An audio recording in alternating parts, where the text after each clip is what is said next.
In this video, we will be discussing the country's economic crashes. Our question is, how does the 2020 economic crash compare to the Great Recession? What is gross domestic product, or GDP? The gross domestic product is a measure of the total value of all final goods and services produced by a country within a year or quarter. Real GDP is adjusted for price using a base year, which corrects for inflation and gives a more accurate representation of the country's actual input. GDP is not a perfect measure of well-being within a country, but it can reflect how well a country is faring. This is why we will examine the real GDP during both the 2008 and 2020 economic crashes. The graphs we will be using in this video are measured in billions of change 2012 dollars. This is what GDP looked like during the economic crash in 2008 and 2009. At its lowest point in quarter 2 of 2009, GDP measured at 15,134.117. Production appears to fall throughout the recession, but following this low point begins to climb once again and sees steady gains until 2020. This is what GDP looks like in 2020. In quarter 2 of 2020, GDP measured at 17,302.511. Because of sudden lockdowns, production ceased in many areas, which accounts for the steep decline. With the information we have so far, it appears that GDP continues to trend downward in 2020.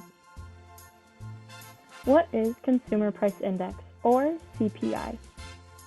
CPI is a measure of the average price a typical urban consumer pays for goods and services. While the CPI can't give us an exact calculation of the cost of living, it can give us an idea of when prices are increasing or decreasing. CPI is often used to recognize inflation and deflation.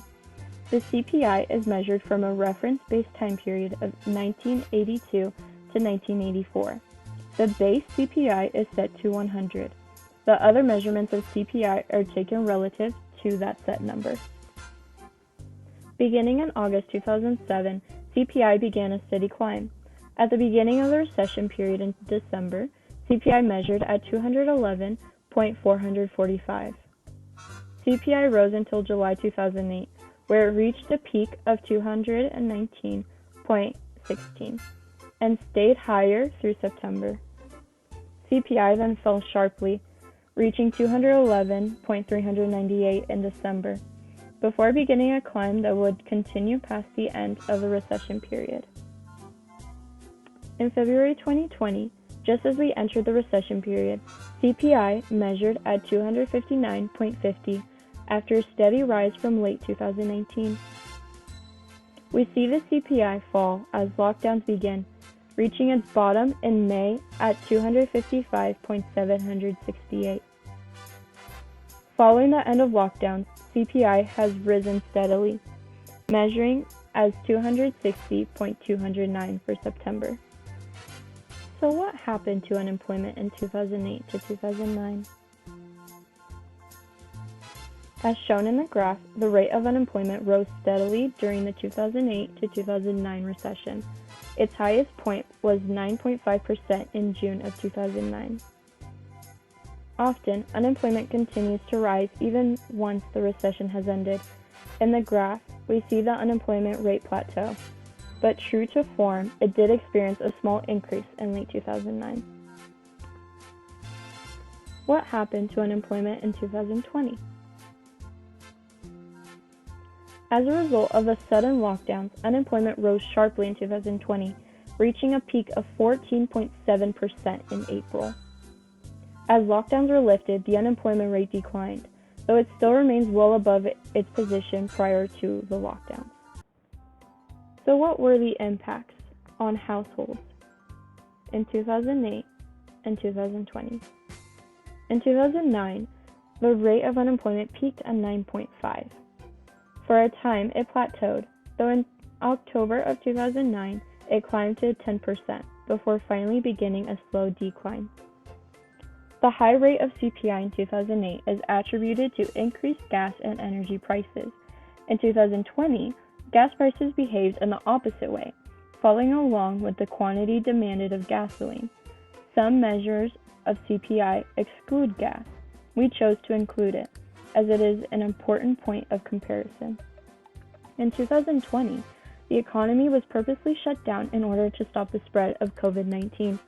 This resulted in a steep spike in the unemployment rate that was 5.2% higher than the highest point in 2009. CPI increased prior to the lockdowns as a result of price increases induced by panic buying and hoarding. During lockdown, CPI decreased as spending on gasoline and restaurant meals fell substantially. Firms in 2008. Gas prices were $3.27. It was the average back in 2008, which the average 2008 high and low prices were $4.06 and $1.69. The airline prices, they were around $333.29. And the retail sales in 2008, there was a total of a negative 12% drop in retail sales that did not recover until early 2011. In firms in 2020, gas prices were $225. Average 2020 high and low prices were $2.55 and $1.84. The airline prices were $336.13. Retail sales in 2020, there was a negative 22% drop on retail sales, which has since completely recovered and is now growing past the pre-COVID numbers. Now, let's compare the impact on firms. Here we can see two graphs comparing the CPI of gasoline prices in 2008 and 2020. As you can see, in September of 2020, there is a huge decrease all the way to December, but it slowly increases as time goes on through May 2009. Whereas in February of 2020, there is a slight decrease all the way up to April of 2020. And then as May through September of 2020, there is a slight increase, and then there's no change.